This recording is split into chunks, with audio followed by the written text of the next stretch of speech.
Hello, everyone, and welcome to today's webinar, How to Navigate Domestic Violence and Addiction. This session is designed to raise awareness, promote understanding, and encourage professional and civic engagement regarding two deeply interconnected public health challenges: domestic violence and substance use disorders.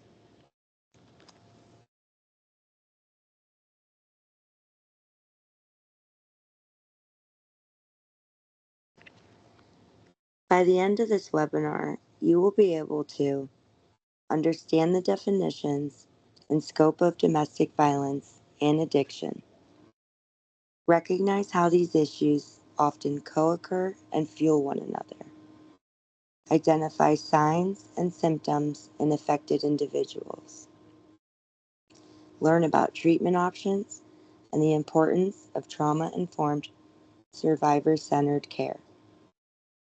Also, explore ways to engage civically and professionally to support affected populations.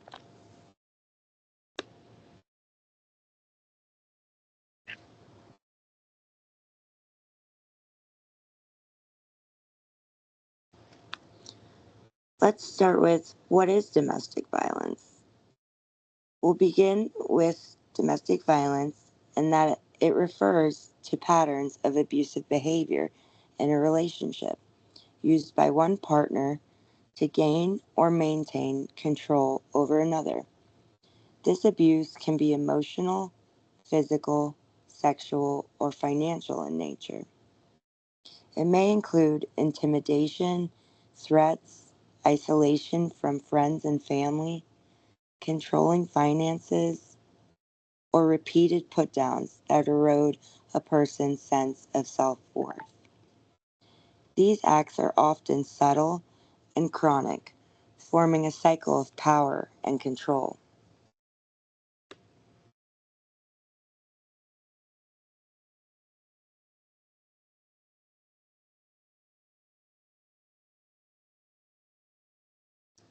What is substance use disorder?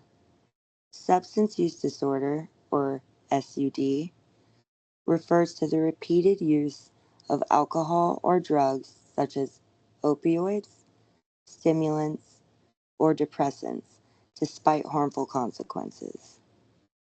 It often includes cravings, loss of control, tolerance, withdrawal symptoms, and significant impairment in daily functioning.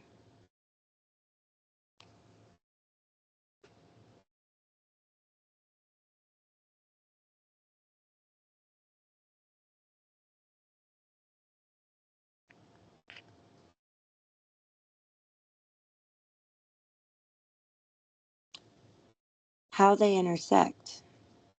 What's especially troubling is that these two issues frequently co occur.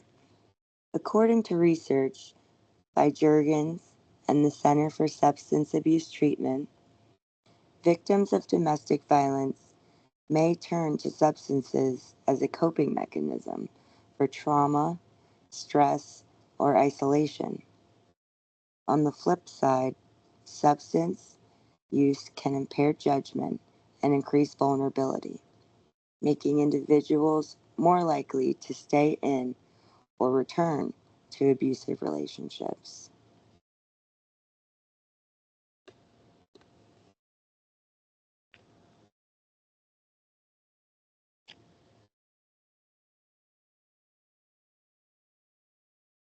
This creates a cycle of vulnerability. Substance use increases vulnerability to being manipulated or harmed. Abuse leads to trauma, which may prompt the victim to self medicate. Dependence grows, both emotionally and chemically, making it harder to leave the relationship. In fact, research shows that a majority of domestic violence victims also suffer from addiction and vice versa.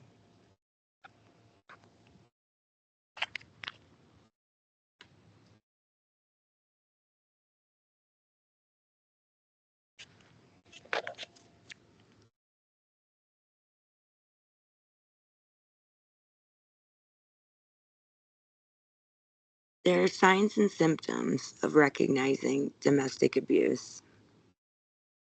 Domestic abuse frequently goes unnoticed. Victims may attempt to hide the abuse due to emotional manipulation, fear, or embarrassment. Therefore, it's just as crucial to recognize non obvious symptoms like social disengagement or a change in behavior as it is to detect physical harm.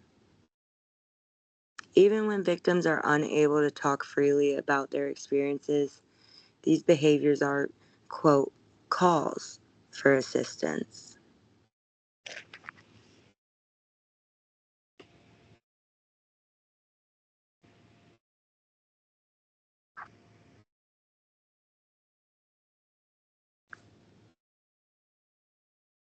There are symptoms of substance use disorder, and according to the Mayo Clinic, symptoms of SUD include poor performance at work or school, changes in mood or personality, neglected hygiene, and secrecy or avoidance behavior. SUD usually appears as a slow deterioration in a person's relationships, behavior, and physical well being. Unfortunately, these changes, especially in younger people, can be misunderstood or written off as signs of moodiness or laziness. Recognizing these symptoms as indicators of a medical condition can help us react more empathetically rather than judgmentally.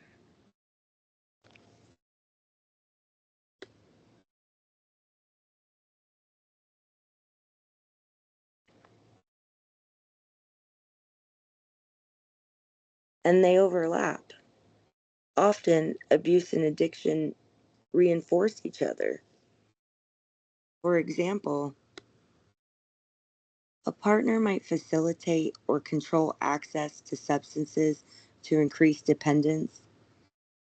Victims might use substances to numb the pain or trauma caused by abuse. Daily life becomes increasingly consumed by fear, loneliness, and a loss of independence. Substance abuse and domestic violence have a significant and frequently mutually reinforcing association. Jurgens and the Center for Substance Abuse Treatment state that while abusers may use addiction as a means of control, many victims use drugs as a coping mechanism for trauma. Without comprehensive therapy, this dual vulnerability creates a deadly cycle that makes escape and recovery much more challenging.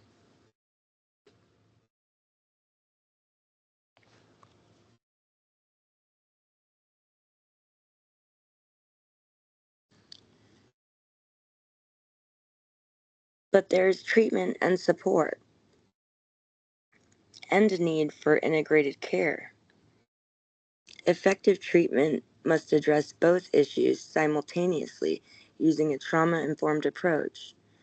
Survivors often feel unsafe or misunderstood in traditional rehab settings that don't account for the impact of abuse.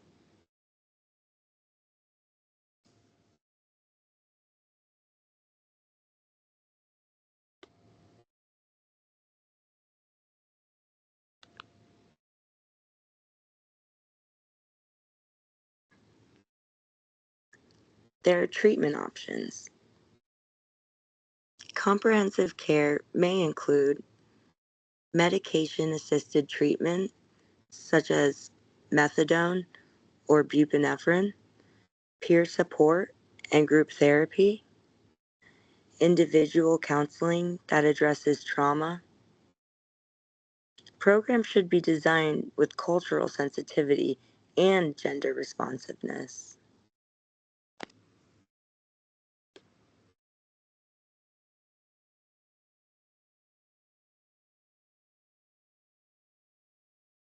Now let's get into the support services.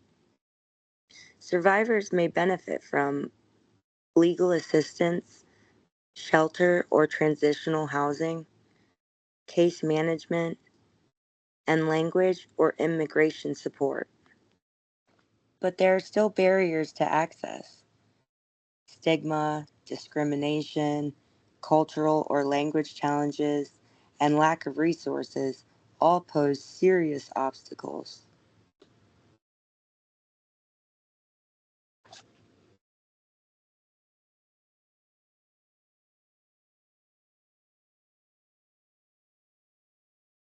Survivor centered care focuses on safety planning, empowerment, and long term healing. It shifts the focus from what's wrong with you to what happened to you, an essential question in trauma informed work.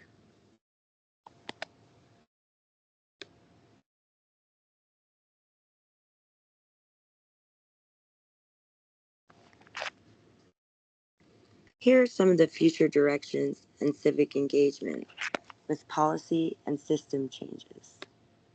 We must advocate for more funding for dual diagnosis programs, laws that support access to integrated care, and inclusion of survivors in the design of services.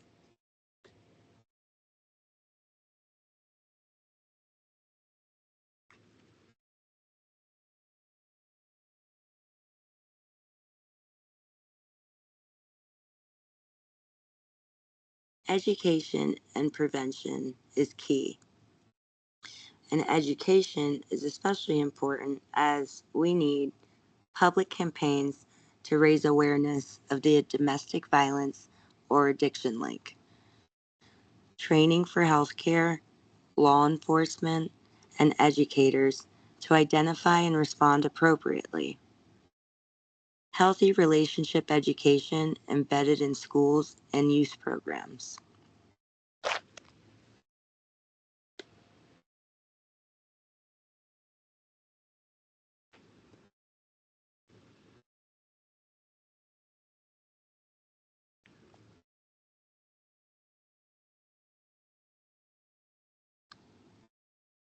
For community involvement, civic engagement can look like partnering with shelters or recovery centers, volunteering your time or expertise, organizing donation drives, and attending or promoting town hall meetings and legislative hearings. You don't need to be a policymaker to make a difference. You just need to care and take action.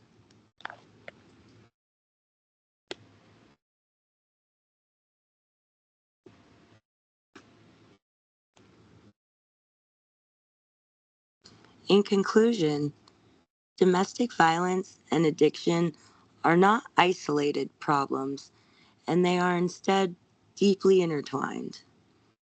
We must approach care with empathy, flexibility, and an understanding of trauma. It takes coordinated effort from clinicians, community members, policymakers, and advocates. Together, through civic engagement and trauma informed support, we can help survivors break free from this cycle and reclaim their lives.